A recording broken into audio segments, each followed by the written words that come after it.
Assalamualaikum warahmatullahi wabarakatuh. We have La Liga match day 4 at the Estadio Johan Cruyff. We have Barcelona hosting Valencia, and the scoreline ending 6-0 for the Blaugranas. Let's talk about it. Bit late of a video, but I'm very excited about the match. We start with the starting lineup for both teams. We have let's say we go from Barcelona, right?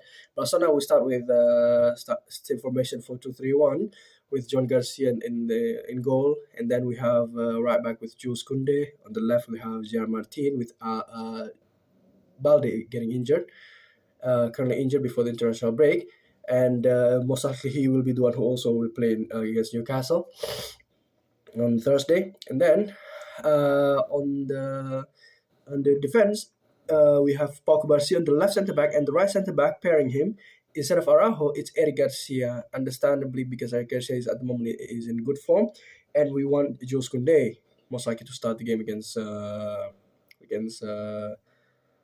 Newcastle, or could possibly be resting Araujo, right? But other than that, I don't think resting is not needed because the game is in 4 days' time. But that's our starting 11. And then we have Casado playing alongside Pedri because of the injury from Frankie. And then Fermin at the 10 with on the left Rashford and on the right Ronnie. Apparently Ronnie is playing because Lamine got injured in international duty. And then for the Rafinha not playing ahead of Rashford, or Rashford not playing ahead of Rafinha, due to the fact that of disciplinary action, because he was late either to training or to a meeting, and because of that, Flick's philosophy is always if you're late, you're not playing, at least starting. So you lose the starting spot, and then Rashford start, and at least he can capitalize on his chance last night. And then at the 9, still Ferran ahead of Lewandowski. We go to Valencia starting lineup. They have Aguirre Zabala in goal. They're going with a 5-back still like last season, with at the moment left back with the captain Gaia, and then right back Folkier, Terraga, Diakabi, and also Copete in the centre halves. And then the 4 in the midfield is Diego Lopez, Santa Maria, Guerra, and Danjuma, with the attack at the number 9 is Hugo Duro. Just a heads up, there's nothing that will be talked about for Valencia. It's just disappointing performance from them all around, the same as last season when we won 7-1 and 5-0 in the Copa. It's just they're currently a fallen giants, isn't it? One of the biggest teams in La Liga, but then right now they're dealing with some financial crisis, and also like some players keep changing managers. They've been planning to move away from the Mestalla Stadium, but they still haven't because of some certain issues. So they've been having issues in and on and off the field, like what Barca used to have, right? So at the moment, their performance is basically showing. Basically, right? They're not good enough at all. I mean, last season they were fighting for relegation and barely survived that. So probably could be the same way this season, right? So nothing to be talked about regarding Valencia. Sadly, is they only had one chance that I can think of by Rioja, a substitute, that was a very tame straight at John Garcia. So it was an easy catch. So nothing to talk about other than that. It's just gonna be talking about Barcelona. So let's talk Barca. First of all, I'll talk about mainly the starting from the start, just going through the Sunderland and what I think about each of them, right? John Garcia, nothing much to do, literally nothing much to do, instead of some catches from some crosses, and then one-time shot from Rioja, and then nothing to talk about. So because I'd say the biggest chance was against Vallecano a few weeks ago. Other than that, now we go for Jules Koundé. Though some people say that he performed very well, I don't think he performed to his standards, right? Because in my opinion, like he could have done better regarding like having on the ball, because we barely got any attacks. But regarding on the ball, lack of concentration from time to time, like we're talking about in the squad review. And then after that, I guess because of lack of understanding, because Lamine is not there, it's a little bit confusing regarding on the overlap or underlap for the winger, because after Rafa entered in the second half and also Ronnie at the first half, so he had two different partnership on the right hand side. But other than that, I'd say a decent performance from him. Nothing much to say about him. Nothing much really to say about him. We go to Gerard Martin. Uh, I I no matter what, I do think that I want him to start over Jofre Torres because on the ball he's already understanding how the team wants to play and how the team plays, where he should be on the ball, specifically on the ball, where he should be, what he needs to do, when to dribble, when to pass, when to get a through ball, or when to pass it back to the keeper or the defender, right? And his passing is actually very good as well, for someone who's very lanky. But the issue even is just in defensively, like because he looks, I don't know if he's sluggish, he looks sluggish, like when we're on the counter, and obviously with them have Newcastle in the midweek having speedy players, it would be dangerous as well. So then he will challenge, right? But no matter what, the most important thing is having the ball instead of like preparing for the defense, and then when we have the ball, we're losing it straight away, right? And then positionally, he's already understanding on when to pull up when it comes to getting the offside trap going. It's just like some duels. Being how tall he is, he rarely wins headers. The same as Busquets that we see, right? Not very prominent in the air. But other than that, I would say again a decent performance of him after and then he got substituted right in the middle of the game. Well, now for Eric and Kubasi, for first I'd say talk about Pau Kubarsi. Kubarsi, he played well again today, but in my opinion, I do prefer him on the left centre back than right centre back. Last season he played mainly, if not all the time, on the right hand side because of partnership with Inigo Martinez, right? And Inigo is left-footed centre back, and obviously it makes sense to have a left-footed in the left centre-back and then right-footed in the right centre-back, right? But whenever we have someone who's both right-footed, for example, today Eric, or for example, now sometimes Araujo, him on the left, I would prefer than the other one on the left. Why? He's always participating in the attack. Like the passes of the ball, because it's less predictable when he's on the left than on the right. Because when he's on the right hand side, his options very rare because lack of movement from the left hand side with the wing backs and also the left wing. Because obviously Rafa goes to the middle, and then Balde cannot push up too high, right? So he cannot go high crosses.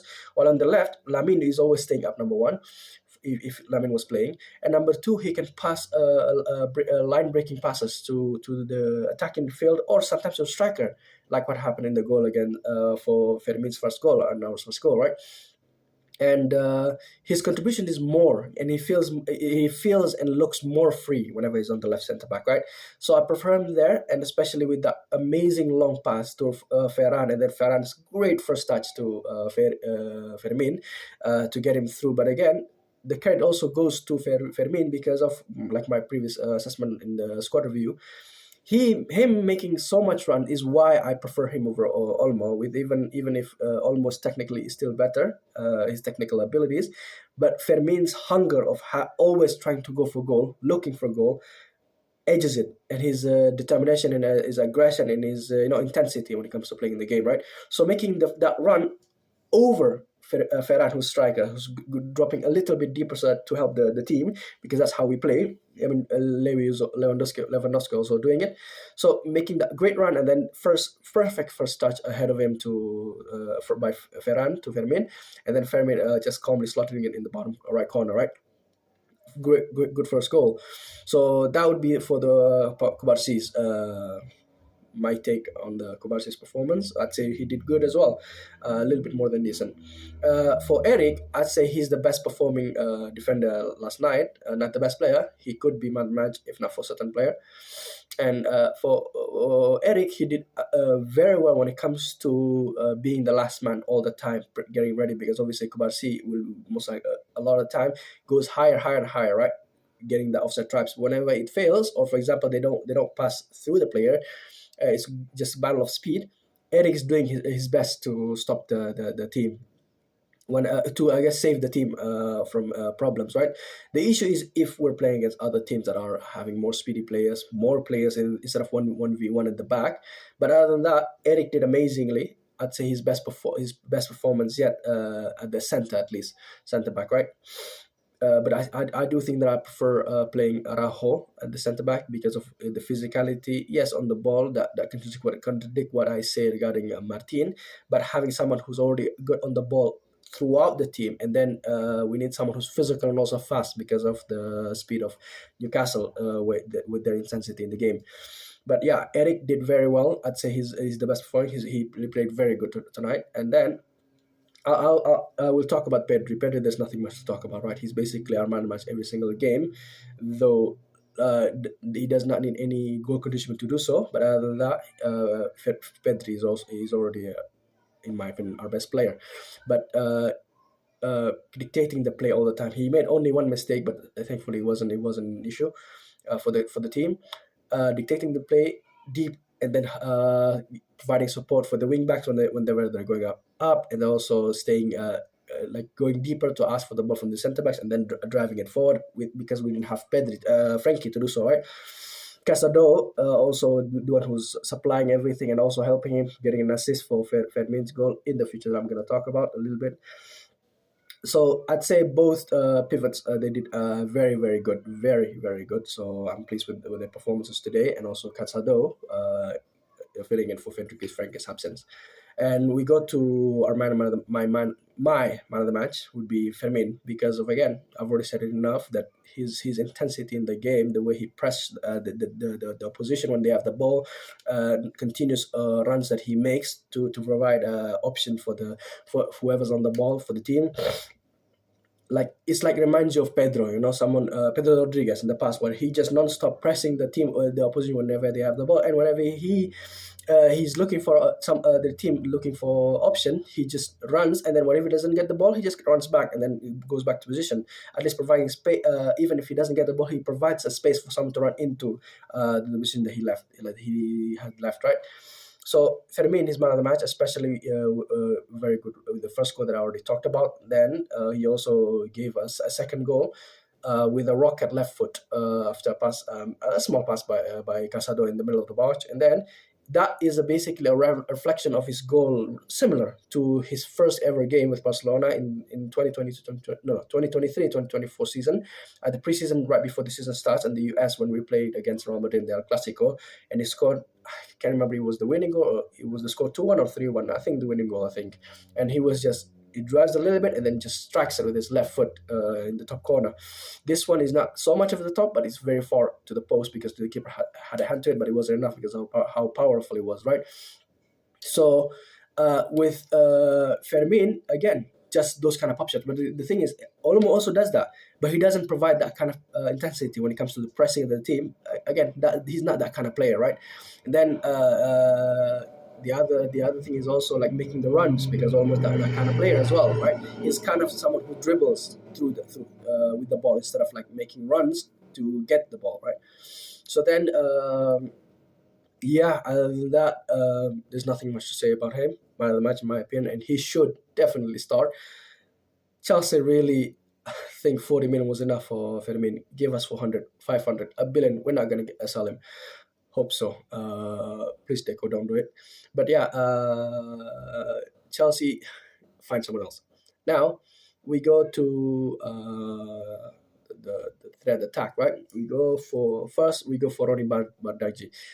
Ronnie on the right is playing in place of Lamine, who's injured. But I doubt he's going to start or even play. Maybe play, but probably start. He's not going to start. Probably Rafinha's going to start against Newcastle, due to the fact that he didn't had much of an impact that would, I guess, deserving him to start over Rafinha, right? Because sadly he only played for the first half. In the second half, at halftime, he was substituted by Rafinha.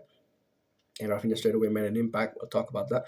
But Ronnie, sadly, he asked for the ball so many times. Sometimes he gets the ball, sometimes he doesn't. He even got a pop shot from outside the box that we see in the Asian tour that we saw multiple times, even similar to one of his goals, I think. But sadly he couldn't capitalize on it, right? So not a whole lot of dribbling, not a whole lot of beating the players, and he making good runs as well. Sadly, he's not getting the ball because the team is not, like, I guess, doesn't have that mental trust on him yet, right? So I think he will get more chances. So I'm excited to see more of him. On Rashford, at least this game, I'm very very pleased with his performance tonight, because the way he played, is slowly you can tell that he is understanding what the team asks of him. There's still some mini issues that I see from him, like from time to time, when you see like he's sometimes staying too wide, and because of that, Jan Martin cannot occupy that place, and you would prefer Rashford to be closer to goal than Jan Martin, obviously, right? If Rashford stays too wide, then that would mean that Martin had to go middle, because if Rashford goes centrally a little bit when the ball is on the right hand side, for example, let's say on Casado or Eric or Jules Koundé, he has to drive into the box, closer to the box, so Jan Martin can occupy the width in the left hand side. But because he doesn't do that, Jan Martin cannot go also to the middle, because that would endanger his position, right? So because of that, that space is fully empty where Rashford should be. But other than that, he's not making unnecessary dribbles. He's making runs even though he doesn't get the ball. He's pressuring the opposition as well. That something that we ask of our key players. And also, like, again, I think just not making unnecessary passes again, not making unnecessary shots again. So yeah, and then at least he is doing the basics correctly. And then after that, you can also see he's getting into position that he can shoot the ball as well, having chances getting the through balls as well, sometimes offside, but that expected from us with having a very advanced play style that we have, right? And then also, obviously, the tip, or finally, I guess the end of his product would be that cross that Rafinha scored for his first goal. Great cross. That would be like that Lamine kind of crosses to Rafinha on the other side, right? Last thing that we saw so many times. While the kind of crosses that is very quick, fast, and low. And then questionable finish by Rafinha, but at least good enough that he gets into the ball, gets into the goal, right? But great cross, great understanding, looking up, and then seeing that there's someone at the far post, and then passing it in between the defenders and the goalkeeper, right? It should be an easy finish for anyone that would arrive there. So yeah, I'd say I'm pleased with Rashford. I'd say that he got a good performance, but after that he was substituted in the second half, right, for Olmo. But then we go to Ferran. Not a very special performance. It's a good and bad, some mistakes, but good performance in general. I'd say he did decently tonight. And in my opinion, with just regarding the regarding understanding of Newcastle, I do prefer Lewandowski to start over Ferran, just because of his understanding, and also we have their center backs are very physical, very tall, right? Very big, very tall, and we need someone who has already a very well established, I guess, set of skills when it comes to holding the ball, right? Because Ferran is still learning, but he's doing good, but he's still not Lewandowski, obviously, right? So I think I prefer Lewandowski to start over Newcastle, but he did well when it comes to dropping back, helping the team. And then after that, making good runs as well, like the interlinking plays with the one-touch passes to the next runner behind him.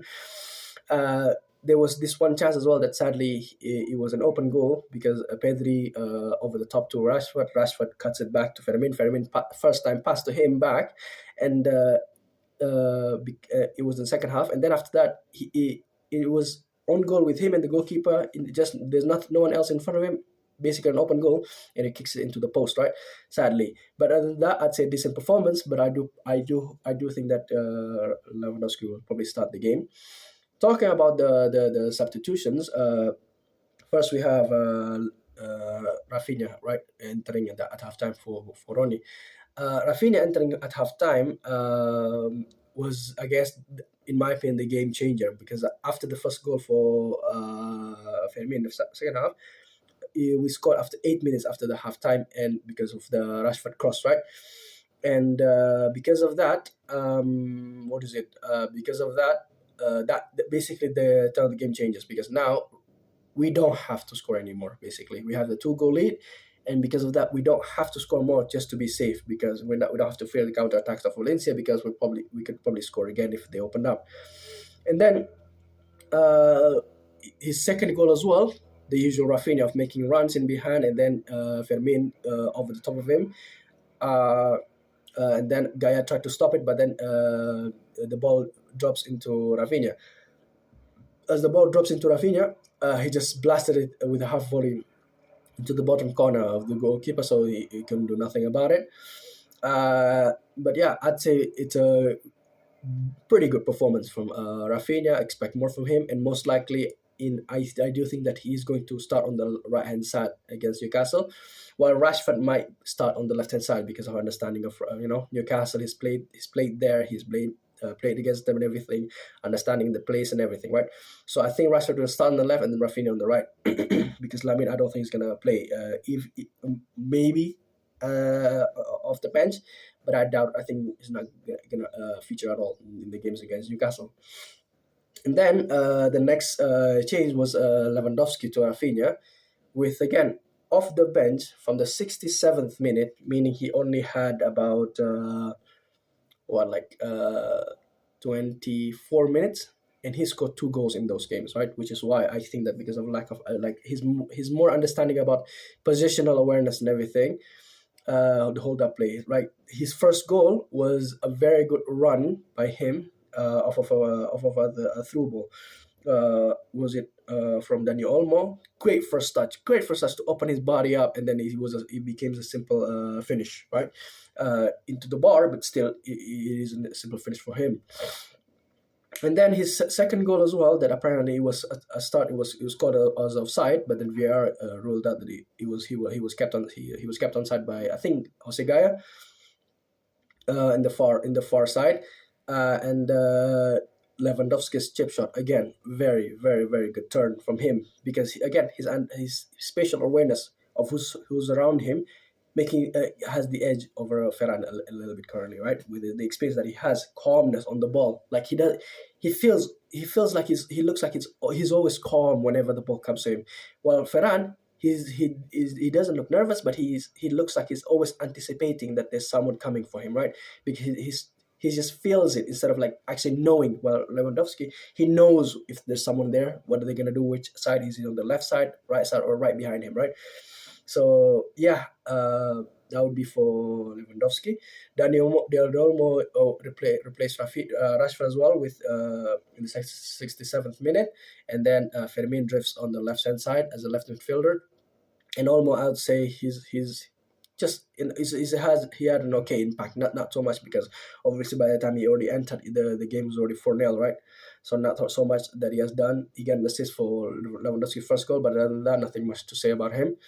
Then our next changes, there was two next, and it would be Martin for Geoffrey Torrens, just to give Geoffrey Torrens a little bit more game time to adjust, and I'd say he did okay. Not again, because the game is already basically gone with the scoreline being 4-0. It was basically just getting him free time, free minutes, so that he can do, I guess show himself, giving him the confidence, I guess, for his next chances, right?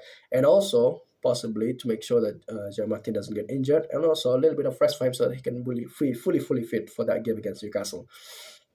Then the big thing about that last game was the comeback of finally Marc Bernal, our pivot that played about 2 or 3 games, and poetic enough, he got injured last season while we were playing away at Valencia, and then he got an ACL, and then he hasn't been playing for over a year now. Since that ACL, I think it was the 3rd game of the season, but in that time, they were having international duties and everything with Frankie and everything. So because of that, he started all the games, and basically it didn't look like that Frankie was getting into the team with Bernal's performance, right? We thought that, oh wow, we found a new player. After Lamine, now we found another player that that will break through from the first team. But then he got an ACL injury, and then Casado put in his place and did as he did. Amazing performances last season, right? That carried us also to our 3 trophies. So Mark Bernal, happy to have him back, and I'm certain that Flick will know how to manage his minutes. He's not going to rush in the same way that he did with Gavi, playing just maybe like 10, 15, maybe 10, sometimes 5 minutes, sometimes 10 minutes, sometimes 12 minutes, sometimes maximum 15 minutes. Like he entered the game at the 74, no, it was in the 81st minute. So knowing that it's only 9 minutes left, plus the extra time maybe. So that should be good enough at least to get him going. And funny enough, he got the assist for Lewandowski's second goal and our sixth goal. And I don't. It's a bit odd for me, but he looks like he's playing more advanced last night. Maybe because of lack of understand, still match fitness and everything. But the way when he started, he wasn't that high. But right now, last night he was pretty high, playing pretty high. That's why he got the assist, right? He was basically almost at the 10th position, right? With Casado lower because Bernal was replacing Pedri. Then right now, I'd say that's the main thing about the review for Valencia. Nothing much to say. In my opinion, my man of the match would be Fermin. I don't think I can give anyone that deserving of a good performance from Valencia. So I'm not gonna give anyone to anything to anyone. My main takeaway is I would say age is just a number for Lewandowski, and I think he should start, and I think he will start for against Newcastle. Ferran, you can see he's also improving as a 9, and he's gonna learn a lot from him. And I'm hoping that he is our future 9, obviously, right? Because of his understanding about the game. Ferran is still young. I think he's like 26. He's literally 11 years younger than Lewandowski. He has so much time, right? Then Fermin should start every game, unless something happened. But Fermin should start every single game. But in my opinion, that he should not start every single game 90 minutes. If we see the game is already comfortable, or maybe he's I guess using a lot of too much energy, for example, and the game becomes too physical for him, we should protect him. But other than that, he should start every game. As I said in my squad review before the start of the season. And Kunde, I don't see him being match fit, if I'm being honest, for the Newcastle game. In my opinion, we should play John Garcia and then Martin Kubarsi with Araujo and Eric on the right back. And then we will play Casado and Pedri, and then Firmino on the 10, Rafinha on the right with Rashford on the left, and then Lewandowski on the striker. I think that should be our starting lineup, but I think Flick might put Kunde over Eric in that position. But other than that, I'd say that's my opinion regarding the game. Our next match is on Thursday against Newcastle at the St. James Park. Will be our opening match against in the Champions League for this Champions League campaign. Hopefully, we can go all the way and get our 6th, right? So other than that, watch for my next review because I'll be reviewing also the next Real Madrid's next game against Marseille for the opening Champions League campaign. So other than that, thank you for watching. If you enjoy, leave a like, maybe subscribe. And other than that, I'll see you in the comments with your thoughts. Inshallah. Assalamu alaikum wa rahmatullahi wa barakatuh.